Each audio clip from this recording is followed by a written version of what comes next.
वो सब मैयाएं अष्टमी को, कोई नवमी को वो कन्या भोज करते हैं और माँ का पूजन करते हैं, व्रत करते हैं। तो कई बार माताओं के मन में बड़ी दुविधा हो जाती है कि अष्टमी कितनी तारीख को है, नवमी कितनी तारीख को है, किस दिन कन्या भोज करें, कैसे करें और क्या नियम हो, और उन चीज़ों में जो भी करना है हमें उसमें शुभ मुहूर्त क्या है। कई बार माताओं के मन में ये सारी बातें रहती हैं। तो मैं आप सबको बताऊं कि इस बार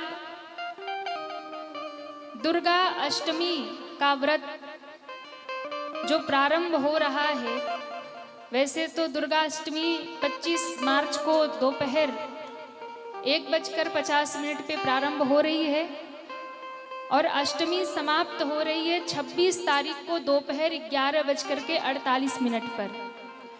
अब हमारे यहाँ कोई भी तिथि का प्रारंभ उदया तिथि से मानते हैं, यानी सूर्योदय के समय जो तिथि होती है उसी तिथि को मुख्य माना जाता है। तो ऐसे अगर आप देखें तो 25 मार्च को दोपहर में अष्टमी प्रारंभ हो रही है 1:50 पर। अब दोपहर में प्रारंभ हो रही है तो वो तिथि मान्य नहीं होगा, पर अष्टमी 26 तारीख को उदया तिथि में यानी सूर्योदय के समय प्राप्त हो रही है। तो इस बार दुर्गा अष्टमी का व्रत 26 मार्च को किया जाएगा। 26 तारीख को आप सभी अष्टमी का व्रत करेंगे, पर कई कई माताएं नवमी को व्रत करती है और नवमी को कन्या भोज करती है। तो जिन्हें नवमी का व्रत करना है वो 27 मार्च को नवमी का व्रत करेंगे। अब कन्या भोज कहीं कहीं अपने अपने कुल की, अपने अपने घर परिवार की, अपने क्षेत्र की परंपरा होती है। कहीं कहीं माताएं कन्याओं को जो जिमाती हैं तो कहीं अष्टमी को करते हैं और कहीं नवमी को करते हैं। तो जो अष्टमी को कन्या भोज करते हैं उन्हें 26 मार्च को यानी 26 तारीख को अष्टमी का व्रत करना है और कन्या भोज अष्टमी को ही करना है। अष्टमी को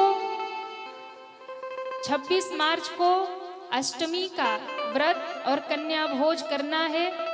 कन्या भोज का जो शुभ मुहूर्त रहेगा वो 26 मार्च को अष्टमी के दिन सुबह 10:56 से लेकर के दोपहर 2:01 तक अष्टमी का जो कन्या भोज करना है। इस बीच में आप अपने घर में कन्याओं को भोजन करा लें, अपना व्रत अनुष्ठान कन्या भोज अपने घर में इसी समय में आप करें। और जो माताएं नवमी के दिन कन्या भोज करती हैं, नवमी के दिन कन्याओं को आप जिमाती हैं, तो 27 मार्च को सुबह 6:17 से दोपहर 10:08 तक कन्या पूजन का समय है। तो नवमी के दिन यदि आप करते हैं तो आप नवमी के दिन कर लीजिएगा। अष्टमी को दिन यदि आप अष्टमी के दिन करते होंगे तो आप अष्टमी को कर लीजिएगा। तो दुर्गा अष्टमी 26 मार्च को और दुर्गा नवमी 27 मार्च को मनाई जाएगी। आप अपने घरों में कन्या को भोग लगाते हैं, कन्याओं को बुलाते हैं।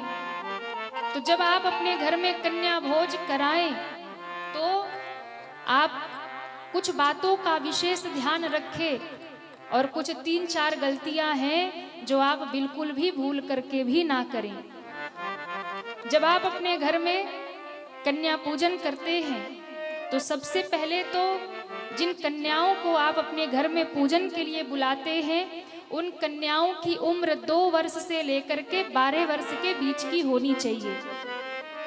इससे जो बड़ी कन्याएं हैं उन्हें पूजन का स्थान नहीं है। सभी सम्मानीय है, सम्मान तो सबका करो, लेकिन विशेष कन्या पूजन में जिन कन्याओं को बिठाना है वो 2 वर्ष से लेकर के 12 वर्ष की होनी चाहिए।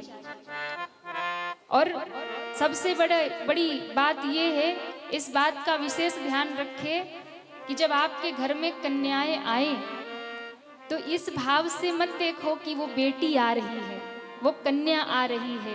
इस भाव से देखिए कि आपके घर में साक्षात जगदम्बा आ रही है, नवदुर्गा आ रही है।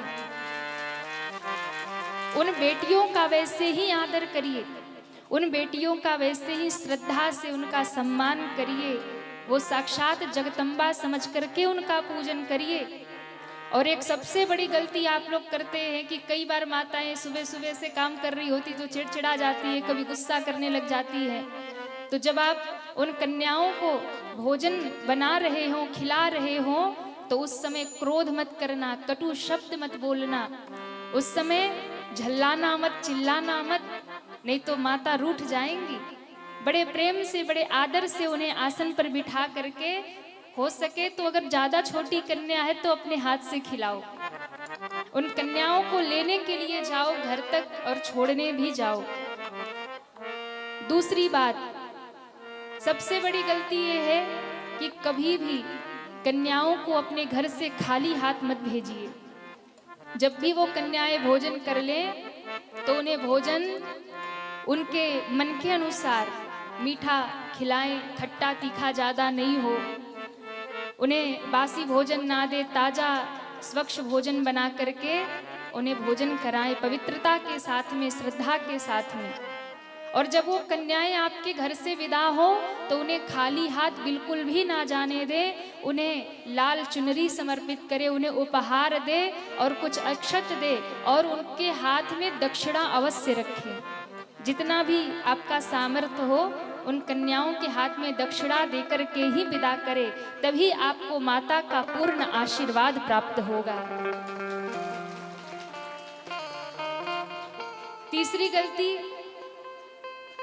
माता, जब भी आप अपने घर में माता का पूजन करते हैं तो कई बार जो कन्याएं होती है वो कहती है कि हमें मीठा नहीं खाना, हमें कुछ तीखा दो, हमें कुछ नमकीन दो, ऐसे कहती भी है कोई। तो उस समय आपको क्या करना है? आपको सबसे पहले उन्हें हलवा पूरी खिलाना है, चने खिलाने हैं, बताशे खिलाने हैं, उनकी मनपसंद मिठाई खिला दो। पहले मीठी वस्तु खिला दो, बाद में भले ही उनके रुचि के अनुसार उनको कुछ नमकीन दे दो, कुछ तीखा खट्टा दे दो, लेकिन सबसे पहले आपको उन कन्याओं को मीठा ही खिलाना है। इस बात का विशेष ध्यान रखें। और जब उनको विदा करे तो ये सोच करके विदा करे कि मेरे घर में नवदुर्गा आई थी और आज मेरे घर से विदा हो रही है, पर उनका आशीर्वाद मेरे घर पे सदैव बना रहे, मेरे घर में सदैव सुख समृद्धि बना रहे। ऐसे भाव के साथ में आप कन्या भोज करिए, कन्याओं को खिलाइए आदर के साथ में।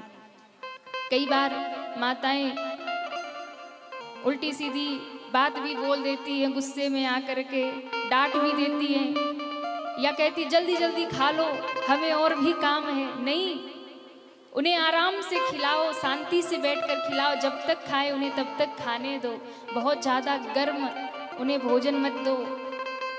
और उनके सबसे पहले घर में जब आए तो उनके चरण प्रक्षालन करो, चरण धो करके और उनके चरणों में महावर लगा करके उनका आशीर्वाद लो, उन्हें तिलक करो, उन्हें कुछ न कुछ उपहार दो।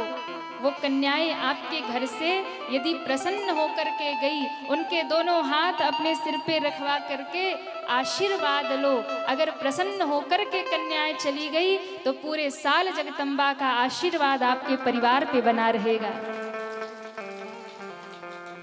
और सबसे बड़ी बात, इन चीजों का आप ध्यान रखें, कन्या पूजन करें, नवरात्रि का अपने व्रत का अनुष्ठान को पूर्ण करें। रामनवमी का भी पर्व बहुत सुंदर है हमारे बीच में। चैत्र शुक्ल नवमी दुर्गा नवमी के दिन हमारे राम जी भी प्रकट हुए, रामलला प्रकट हुए। तो इस बार रामनवमी 27 मार्च को मनाई जाएगी। रामनवमी का आप सभी पूजन करें, व्रत करें, रामनवमी 27 मार्च को मनाएं। राम जन्मोत्सव, राम नवमी केवल एक उत्सव नहीं है, राम नवमी केवल राम जी का जन्मोत्सव नहीं है, धर्म, सत्य और मर्यादा की स्थापना भी है। ये वही दिन है जिस दिन मर्यादा पुरुषोत्तम भगवान ने धरती पर अवतार लिया था। तो 27 तारीख को रामनवमी मनाइए। और रामनवमी कैसे मनाना है पता है आप लोगों को? नहीं पता? बताओ। हम कहते हैं कि हम सनातनी हैं, हम हिंदू हैं, पर हमें पता नहीं कि रामनवमी कैसे मनाना चाहिए। ध्यान से सुनिए, 27 मार्च को रामनवमी है और रामनवमी वाले दिन अपने घर में कुछ कार्य आप जरूर करिए भगवान राम की विशेष कृपा पाने के लिए। आप रामनवमी के दिन सबसे पहले सुबह स्नान करिए, स्वच्छ वस्त्र पहनिए और व्रत का संकल्प करिए। भगवान राम की प्रतिमा को या उनकी मूर्ति जो हो घर में यदि, तो उन्हें पंचामृत से अभिषेक कराए, गंगा जल से उनको स्नान कराए, धूप दीप नैवेद्य प्रसाद तुलसी दल राम जी को समर्पित करें, उनका विधि विधान से पूजन करें। और रामनवमी वाले दिन दोपहर के ठीक 12 बजे राम जी का प्रादुर्भाव हुआ, अयोध्या में रामलला प्रकट हुए। तो जैसे ही दोपहर के 12 बजे अपने घर में घंटी बजाइए, शंखनाद करिए, शंख बजाइए, कीर्तन करिए और दोपहर के 12 बजे जय श्री राम का उद्घोष करिए। रामलला का स्वागत करिए कि रामलला हमारे घर में आए। और उस दिन रामचरितमानस का पाठ करिए। जब 12 बजे तो आप अपने घर में रामलला के सामने राम जन्म की स्तुति जो मानस में गोस्वामी तुलसीदास जी महाराज ने लिखी है उसका गायन करिए, उसका पाठ करिए। राम जी की स्तुति गाइए, राम धुन गाइए, राम नाम का कीर्तन गाइए। और यदि आप सब मेरी बात माने तो सभी सनातनी राम नवमी के दिन अपने अपने घर के ऊपर एक भगवा ध्वज जरूर लहराए। जोर से बोलो और जम के।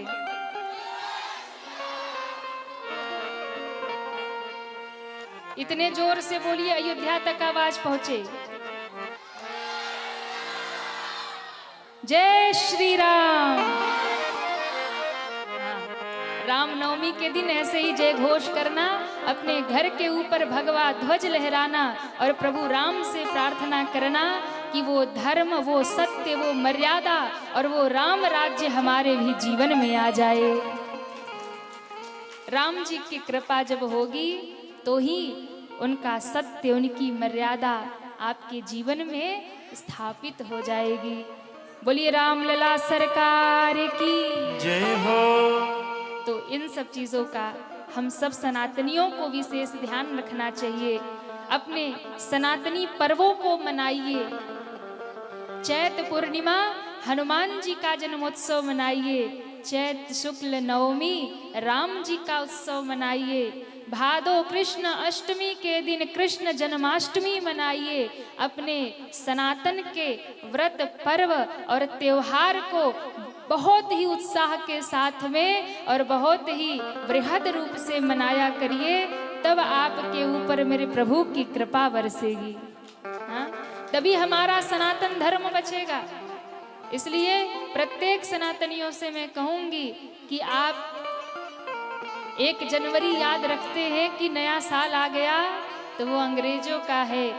मुझे कोई दिक्कत नहीं है, खूब मनाया करो 1 जनवरी, जो भी मनाते हैं, हैप्पी न्यू ईयर करते हैं, करते रहो। लेकिन इस बात को भूल मत जाना कि हम सनातनियों का नववर्ष चैत्र प्रतिपदा से प्रारंभ होता है। चैत्र शुक्ल प्रतिपदा से ये समय है, ये हम सबका नववर्ष है, ये हमारा नया साल है, हम सनातनियों का नववर्ष है। आप देखिए 1 जनवरी को कुछ बदलता है, हाँ या ना? कुछ बदलता है? नहीं बदलता। 1 तारीख को क्या होता है? कुछ नहीं होता। वो ठंडी पड़ रही होती है, पत्ते गिर रहे होते, सूख रहे होते पेड़, जहां देखो वही कोहरा ही दिखाई पड़े। 1 जनवरी को ठंडी रहती है, कुछ रहता नहीं है। पर सब दुनिया के लोग पागल हो जाएंगे, नया साल आ गया, नया साल आ गया। पर आप देखिए, हम सनातनियों का नव वर्ष चैत्र शुक्ल प्रतिपदा को इसी नवरात्रि के पहले दिन से हमारा और आपका नया साल शुरू हो रहा।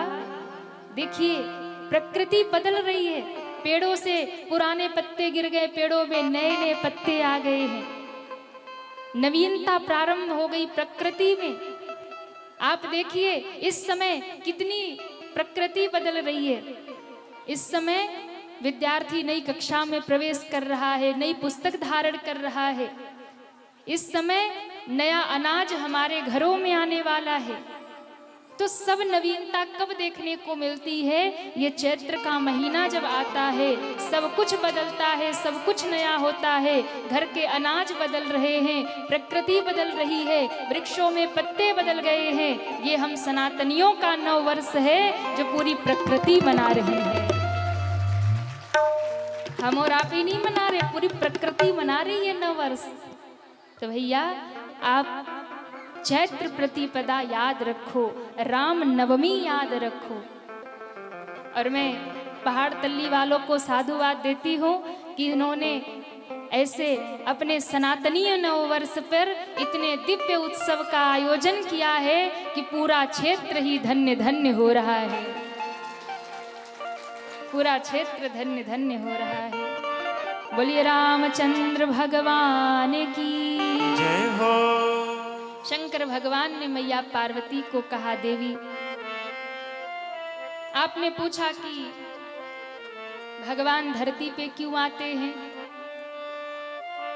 जब जब होई धर्म के हानि, जब जब होई धर्म के हानि, बढ़हि असुर अधम अभिमानी, बढ़हि असुर अधम अभिमानी, तब तब धरि प्रभु विविध शरीरा, तब तब धरि प्रभु विविध शरीरा, तब तब धरि प्रभु विविध शरीरा, तब तब धरि प्रभु विविध शरीरा, हरहि कृपा निधि सजन पीरा, हरि कृपा निधि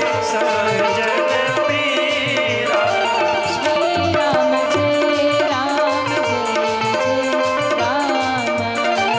श्री राम जय सब गाइए, जय जय राम, जय जय राम, जय जय राम, जय जय राम। शंकर भगवान मैया पार्वती को कहते हैं, देवी, अच्छा देखो, ये जो हमने कहा ना कि चैत्र शुक्ल प्रतिपदा, इस दिन से हम सबका नया साल शुरू होता है ना, इस दिन से हम सनातनियों का नव वर्ष शुरू होता है। और आपको पता है, कैलाश पर शंकर भगवान ने मैया पार्वती को जब कथा सुनाना प्रारंभ किया तो उस दिन कौन सी तिथि थी? तो कहा कि शंकर भगवान ने जिस दिन कथा का शुभारंभ किया उस दिन यही चैत्र मास की शुक्ल पक्ष की प्रतिपदा तिथि थी महाराज। यही नववर्ष का प्रारंभ था। और जो राम कथा बैठ के आप सुन रहे हो, रामचरितमानस की कथा, इस रामचरितमानस की रचना भी इसी चैत्र शुक्ल नवमी के दिन की गई। गोस्वामी तुलसीदास जी महाराज अपनी कथा शुरू करते हैं, शंकर भगवान अपनी कथा शुरू करते हैं, और पहाड़ तल्ली वाले सौभाग्यशाली हैं कि इन्होंने अपने गांव में भी कथा शुरू कर दी है। जोर से बजाओ ताली, इतनी अच्छी बात है। इसी तिथि में शंकर जी कथा शुरू कर रहे हैं, इसी तिथि में गोस्वामी तुलसीदास जी कथा शुरू कर रहे हैं, और इसी तिथि में पहाड़ तल्ली में कथा शुरू है। हाँ, कितना सौभाग्य है। जब जब होई धर्म के हानि, बाढ़ई असुर अधम अभिमानी, तब तब धरि प्रभु विविध शरीरा हरहि कृपा निधि सज्जन पीरा। मेरे भगवान जब जब पाप बढ़ता है, अधर्म बढ़ता है, धरती पे अवतार लेते हैं, दुर्जनों का विनाश करते हैं, सज्जनों की रक्षा करते हैं, साधुओं की रक्षा करते हैं, सज्जनों की रक्षा करते हैं, धर्म की स्थापना करते हैं। राम जी के अवतार लेने के बहुत से कारण है, पर शंकर भगवान ने पार्वती मैया को 5 कारण बताया। कितने कारण? कितने? ओ मैया पंचायत बंद करो। कथा में बैठ के भी सब मैया शुरू रहती है। अब हम कथा तो आंख बंद करके शुरू कर रहे थे, जैसे ही आंख बंद करके कथा शुरू किए, स्तुति किए, भगवान की मंगलाचरण किए, आंख खोले तो देख रहे मैया वीडियो कॉल पे हाय हाय हाय हाय, सब एकदम व्यासपीठ के सामने खड़ी होके। अच्छा अब हमने टोक दिया कि मैया हमें भी देख लो, तो सोई वीडियो कॉल हमारी तरफ कर दिया।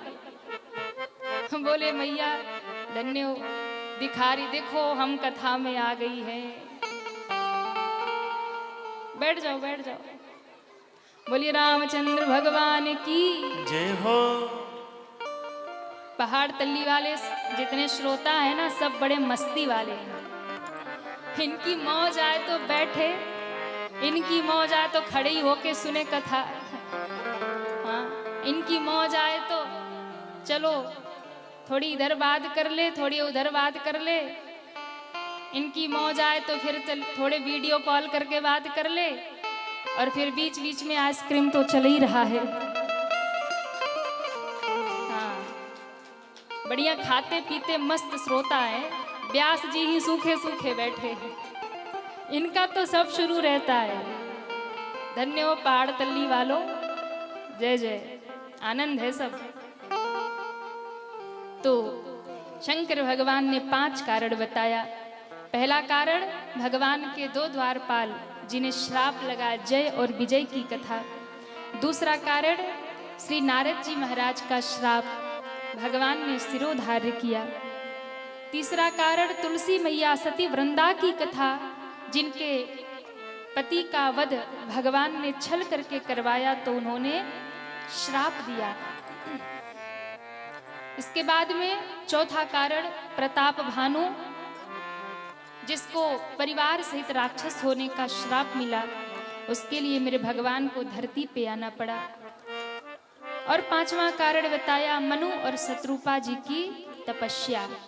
मनु और शत्रुपा जी ने कठोर तप किया और तब से भगवान प्रकट हुए। भगवान ने कहा क्या चाहिए मांग लो।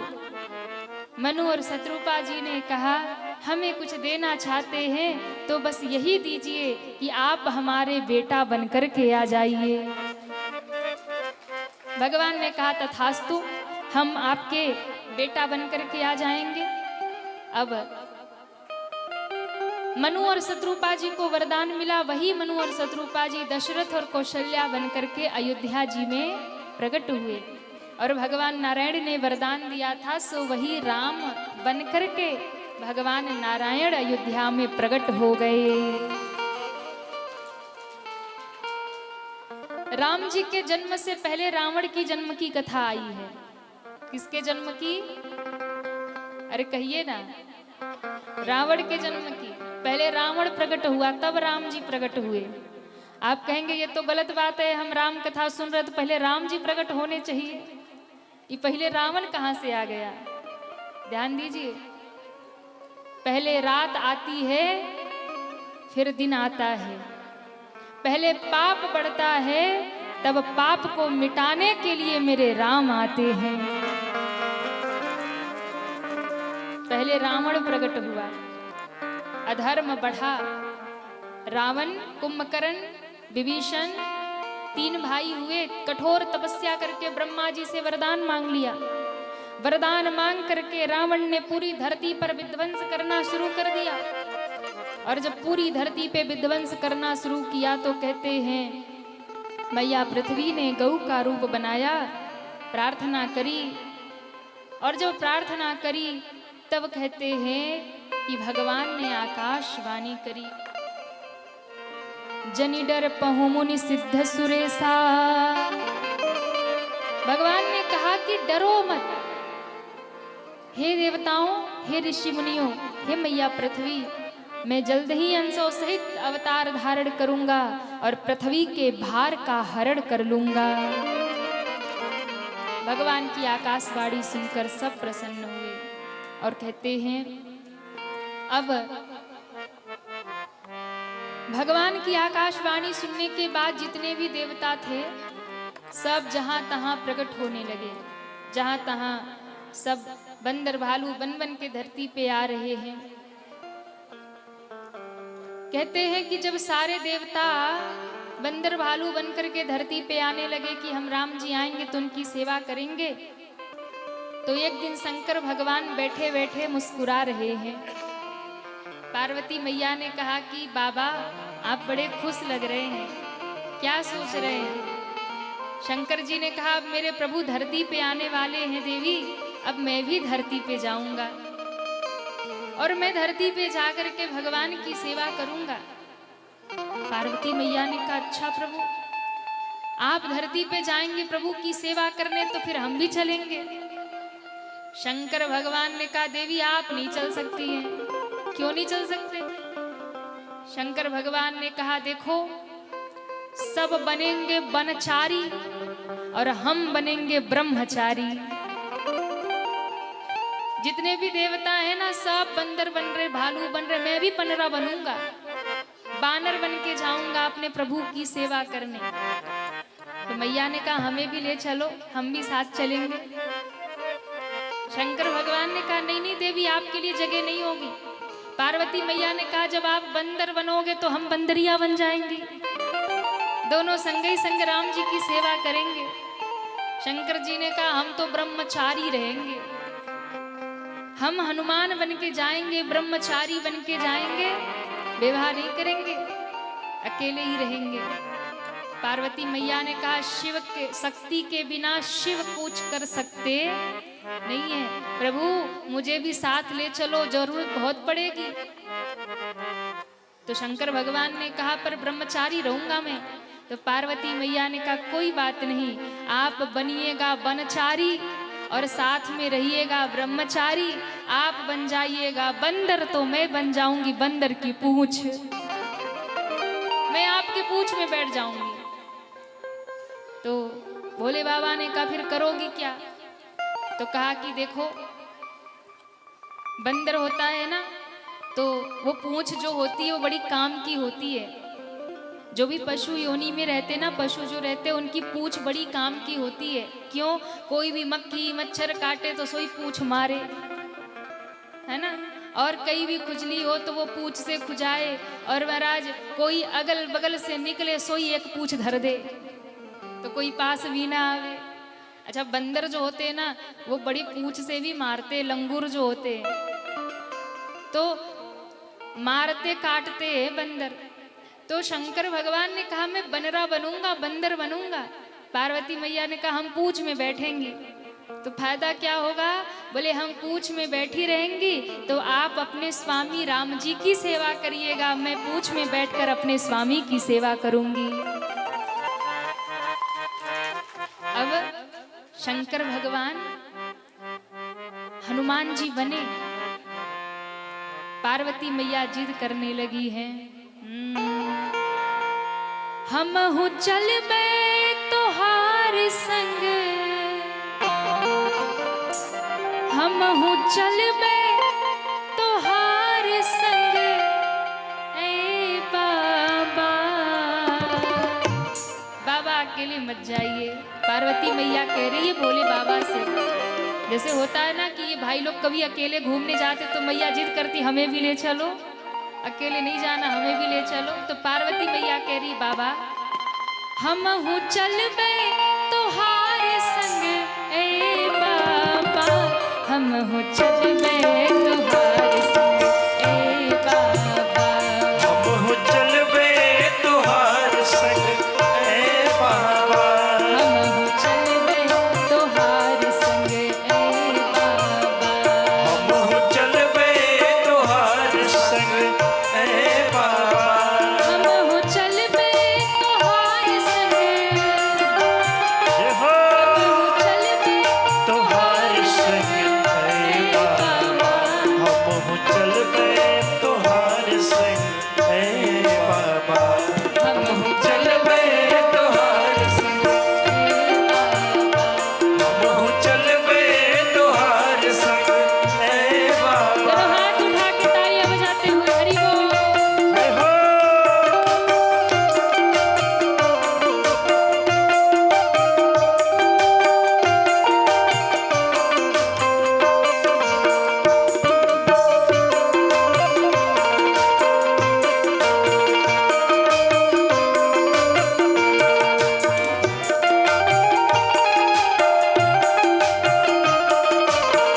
जब राम नाम की मस्ती चढ़ेगी तो मैं उठ के नाचने लगूंगा, कभी गाने लगूंगा, कभी राम नाम में घूमने लगूंगा। मैया ने कहा कोई बात नहीं, आप राम नाम में नृत्य करेंगे तो हम भी नाचेंगे।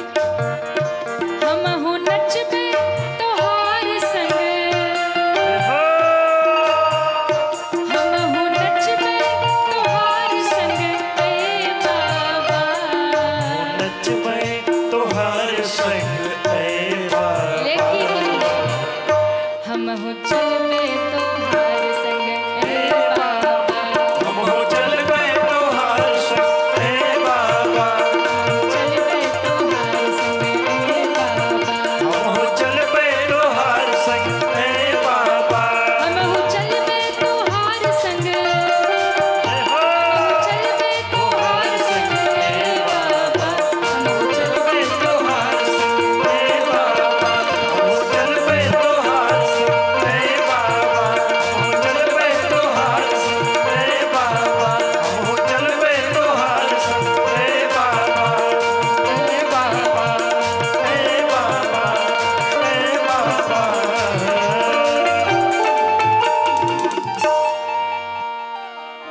हम हो चलबे तोहार संग ए बाबा। भैया पार्वती ने कहा बाबा हम भी चलेंगे। शंकर भगवान ने कहा नहीं, हम तो आपको नहीं ले जाएंगे। पर मैया जिद करने लगी तो बाबा ने कहा ठीक है, तो हम बन जाएंगे बनरा, आप बैठ जाना हमारी पूंछ में। बंदर बनेंगे, आप हमारी पूंछ में बैठना। मैया ने कहा ठीक है। तो हनुमान जी के पूंछ में, हनुमान जी कौन है? शिव जी के रुद्र अवतार हैं हनुमान जी, महादेव ही स्वयं हनुमान जी हैं। तो शंकर भगवान हनुमान बन के आए राम जी की सेवा करने के लिए, और उनकी शक्ति के बिना शिव अधूरे हैं। शक्ति के बिना कुछ नहीं हो सकता, इसलिए हनुमान जी की शक्ति कहाँ है? उनकी पूंछ में है। रावण किसी चीज से परेशान नहीं हुआ, बस हनुमान जी के पूंछ ही से परेशान हो गया। क्यों? हनुमान जी के पूंछ का ही करामात है, सोने की लंका फूंक डाली। क्यों? शक्ति बैठी पूंछ में। और रावण ने यही गलती कर दिया। रावण ने कहा लगाओ बंदर की पूंछ में आग, हाँ लगाओ पूंछ में आग। तेल बोरी पट बांधि पुनी, पावक देहु लगाए। कपि के ममता पूछ पर, सबहि कहूँ समझाए। रावण ने कहा कि बंदर की पूंछ में आग लगाओ, वहां इसकी ममता है। आहा, शंकर भगवान ही तो हनुमान जी बने। हनुमान जी ने कहा चेला बड़ा जोरदार है। क्यों? इसे पता है कि मेरी ममता पूंछ में बैठी है। और देखो दुनिया वाले ना आपको कहीं से भी पराजित नहीं कर सकते, दुनिया वाले आपको कहीं से नहीं हरा सकते, लेकिन दुनिया आघात कहाँ करती है?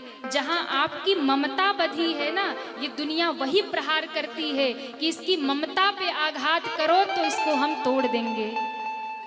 ममता पर अटैक कहाँ होता है? किसी व्यक्ति को देखो, कोई व्यक्ति जल्दी हारता नहीं है, लेकिन कब हारता है? जब उसकी ममता पर अटैक किया जाए। और ममता कहाँ है? घर में, परिवार में, जिनको अपना कहते हो। जो अपने घर है, परिवार है ना, उसमें सबकी ममता होती है। जैसे आपने देखा होगा कि किसी की बेटे में बड़ी ममता है ना, तो जो दुश्मनी जिनसे होती वो क्या करते हैं? बेटे को अगवा कर लेंगे, बेटे को कुछ कर लेंगे। क्यों? इसकी ममता इसके बेटे में है ना, तो बेटे को दुख देंगे तो ये टूट जाएगा। तो दुनिया वाले अटैक कहाँ करते हैं? प्रहार कहाँ करते हैं? जहां आपकी ममता होगी। तो हनुमान जी की ममता कहाँ है? हनुमान जी तो शिव हैं, तो शिव की ममता कहाँ है? परिवार में, पार्वती जी में, वो अर्धांगिनी है। तो शंकर भगवान की ममता है पार्वती जी में। अच्छा, पूंछ में बैठी है पार्वती मैया। अब रावण ने कहा कि इसके पूंछ में आग लगाओ, क्योंकि पूंछ में इसकी ममता है। हनुमान जी ने कहा वाह बेटा, तू तू है बड़ा 10 खोपड़ी वाला चेला है रावण। शंकर भगवान कहते हैं, हनुमान जी कहते चेला तो मेरा ही है, पहचान गया कि मेरी ममता पूंछ में बैठी है। यानी शक्ति तो पूंछ में बैठी, जगदम्बा तो पूंछ में बैठी है। शंकर भगवान ने कहा जा बेटा, गलत जगह फंस गया तू रावण। क्यों? अगर मुझे तू कुछ करता तो मैं तुझे क्षमा भी कर देता, पर तू पूंछ में आग लगाने जा रहा है और तुझे पता नहीं है कि पूंछ में आदि शक्ति जगदम्बा बैठी है। भ्रिकुटी टेढ़ी कर देंगी तो तेरी सोने की लंका जल के खाक हो जाएगी। हाँ, मां कुपित हो गई और पूंछ में तो पार्वती मैया बैठी है। जब पूंछ में आग लगी तो मैया को क्रोध आया, वो तो स्वयं ज्वाला देवी है, पूंछ को कोई क्या जलाए, वो तो बैठी रक्षा के लिए थी। और मैया ने फूंक डाली लंका। लोग कहते हनुमान जी ने नहीं, पूंछ में जो शक्ति बैठी थी उन्होंने फूंक डाली लंका। पार्वती मैया कुपित हो गई। अरे रावण, तू है भले ही महादेव का शिष्य, पर बाबा के भोलेपन का फायदा उठाता है। अब नहीं छोड़ूंगी, फूंक दी लंका मैया ने। तब मैया पार्वती ने कहा था हनुमान जी को, शंकर जी को, कि देखो मैं पूंछ में बैठी थी तो मैंने आपकी रक्षा कर ली, नहीं आपका चेला तो आपकी पूंछ ही जला देता है। हाँ, वो तो मैं पूंछ में बैठी थी कि मैंने आपको बचाया। अच्छा, हनुमान जी जितना भी युद्ध हुआ ना, सारे राक्षसों को पूंछ ही में लपेट लपेट के मारा। अशोक वाटिका में गए तो सबको पूंछ में लपेट करके पटके और सब समाप्त। और जब युद्ध हुआ तो भी हनुमान जी क्या करते, बैठे ही रहते आराम से। जितने राक्षस दौड़ के आते ना, हजारों की संख्या में, लाखों की संख्या में, हनुमान जी कहते आजा बेटा। हनुमान जी ऐसे बैठे रहते, जैसे ही राक्षस आते एक साथ पूंछ में लपेटते और उठा के एक ही बार पटकते, जय श्री राम, गए काम से। तो हनुमान जी ने ऐसे ही किया, सारी शक्ति पूंछ में। तो हनुमान जी, शंकर भगवान हनुमान बने, शिव हनुमान बने। अब सारे देवता धरती पे प्रकट हो रहे, रावण का अत्याचार बढ़ता जा रहा। अब कथा श्री धाम अयोध्या में पहुंच गई। बोलिए राम लला सरकार की जय हो। किसको किसको राम जी का दर्शन करना है? वाह, हम आपको निवेदन करें, अगर राम जी का दर्शन करना है तो पहाड़ तल्ली छोड़ना पड़ेगा। कौन कौन छोड़ेगा? सब बैरागी हो गए क्या? अरे राम राम, घर छोड़ दोगे? हे भगवान, कौन कौन चलेगा अयोध्या? जो हाथ नहीं उठा रहे उनको यही छोड़ देना। बोल अयोध्या धाम की जय हो। तन को छोड़ो पहाड़ तल्ली में, मन को ले चलो श्री धाम अयोध्या। बोलिए राम लला सरकार की जय हो। ले चल अपनी नागरिया, ले चल अपनी नागरिया, अवध बिहारी सावरिया, अवध बिहारी सावरिया, ले चल अपनी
राजे महाराज दशरथ, कौशल्या के आदि प्रिय रानियां हैं। कहते हैं चौथापन आ गया, दशरथ महाराज के घर में कोई बेटा नहीं था। गुरु जी के पास गए, पुत्र कामेष्ठी यज्ञ हुआ, प्रसाद मिला और यज्ञ के प्रभाव से माताएं गर्भवती हुई। और कहते हैं धीरे धीरे समय बीता, रामलला के धरती पे प्रकट होने का समय आ गया। कौन कौन चाहता राम जी प्रकट हो जाएं? अच्छा, जो हाथ नहीं उठा रहे वो नहीं चाहते। कौन कौन चाहता? उठाओ पूरे हाथ। सब चाहते राम जी प्रकट हो जाए? अरे हाँ या ना, जोर से बोलो। सावधान पहाड़ तल्ली वालों, राम जी प्रकट होने वाले हैं। बाबा कहते हैं चैत का पावन महीना, शुक्ल पक्ष नवमी की तिथि, जोग लगन ग्रहवार तिथि, सकल भय अनुकूल, चर अरु अचर हर्ष जुत, राम जन्म सुख मूल। पूरी धरती पे आनंद छा गया, पूरी धरती पे आनंद बरस रहा है। और कहते हैं चैत्र शुक्ल नवमी का दिन है, मध्याह्न दोपहर का समय है। मैया कौशल्या के भवन में दोपहर के घड़ी के ठीक 12 बजे चतुर्भुज नारायण भगवान प्रकट हो गए। बोलिए नारायण भगवान की जय हो। माँ ने हाथ जोड़ा, आरती की थाल उठाई, भय प्रकट कृपाला, दीन दयाला, कौशल्या हितकारी, आरती उतारी। कहते हैं आरती उतारने के बाद माँ ने कहा कि प्रभु ये रूप अच्छा नहीं है, मैंने कहा था बेटा बन के आना, आप चतुर्भुज रूप लेके आए हो। भगवान ने कहा कोई बात नहीं, छोटे से नन्हे से लाला बने। और माँ ने गोद में उठाया, राम जी ने जोर जोर से रोना प्रारंभ कर दिया। बोली रामलला सरकार की जय हो। दासियां दौड़ी, महाराज बधाई हो, बधाई हो, बधाई हो, बधाई हो। क्या हुआ? मैया कौशल्या ने सुंदर लाला को जन्म दिया। आहा, पूरे अयोध्या में, पूरी नगरी में 4 लाला प्रकट हुए, इसकी खबर फैल गई। और कहते हैं उसी समय जब लाला प्रकट हुए, माताओं ने सुंदर सोहर गाना शुरू कर दिया। आपके घर में लाला हो तो क्या गाते हैं? अरे बोलो ना, सोहर। अब तो राम जी प्रकट हो गए, सोहर गाना कि नहीं? वाह। कहवाही जनमन राम,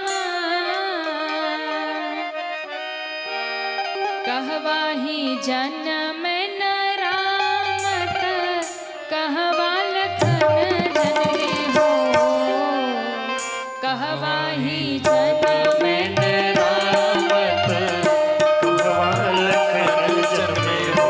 कि ललना जय हो, जय हो।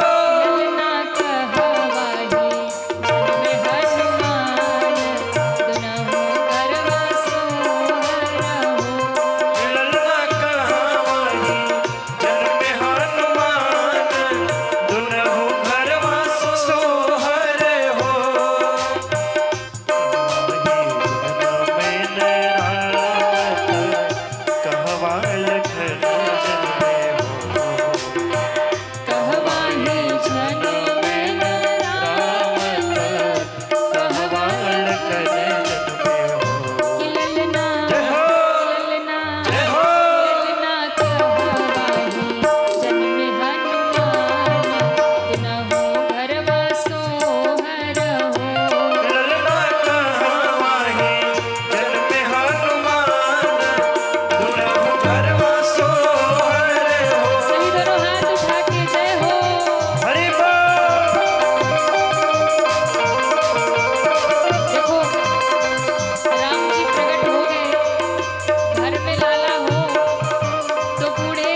बताइए, राम जी का जन्म हुआ, राम जी प्रकट हुए, कौन कौन दुखी है? हाथ उठाओ।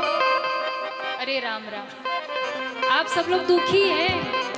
अच्छा, हम भी कह रहे कोई ताली क्यों नहीं बजा रहा, कोई नृत्य क्यों नहीं कर रहा। तो भैया, राम जी के जन्म पे दुखी तो लंका वाले ही होते। आप लोग लंका वाले हो, अयोध्या वाले हो? नहीं?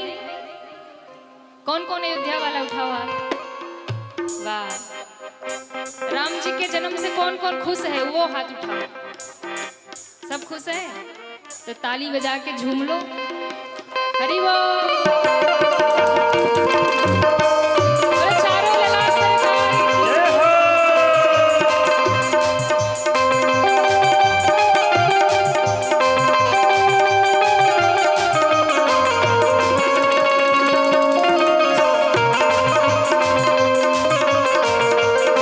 हरि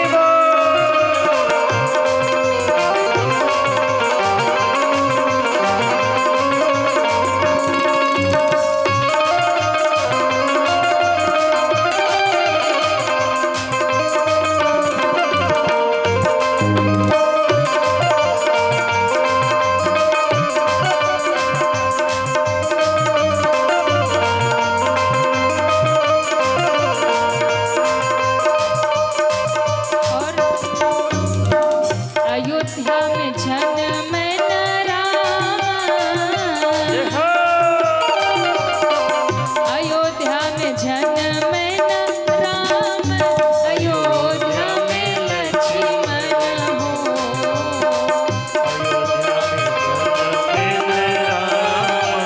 अयोध्या में लक्ष्मण। ललना जय हो। ललना जय हो। ललना सुमेरु घरवा सोहर हो, ललन सुमेरु पे जन्मे हनुमान। दुनहु घरवा सोहर हो। पूरे पूरे हाथ उठा के सभी झूमते हुए जय हो।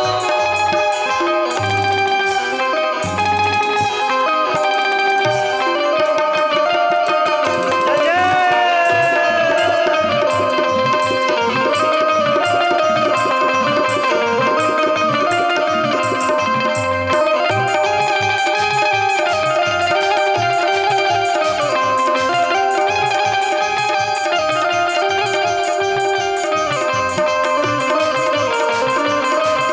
ये शिव बारात वाले कहाँ गए?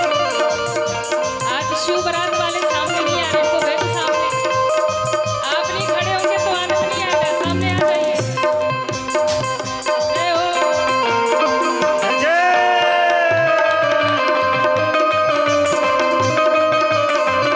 बोलो अयोध्या धाम की, जय हो।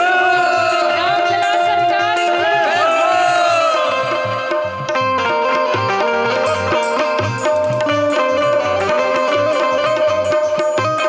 और आपकी टीम वाले कहाँ गए?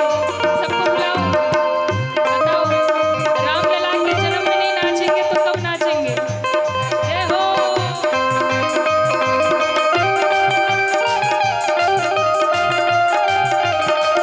हरि बोल।